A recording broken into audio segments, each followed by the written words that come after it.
নামে শিক্ষা দেব সরোজ ধন বলে যদি ওই শিবনামে শিক্ষা দিতে পেরেছ আমার কাছে 5 বছর দিতে পুরস্কার।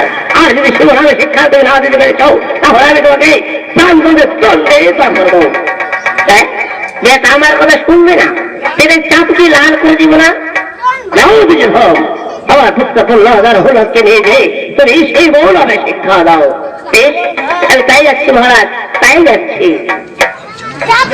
নারায়ণ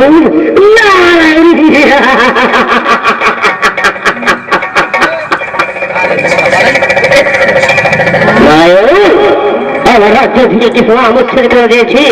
একমাত্র আমার প্রহ্লাদ ছিল, ওই প্রহ্লাদকেও আমি বহু সারায় পাঠালাম সেই বউভাবে শিক্ষা দেওয়ার জন্য।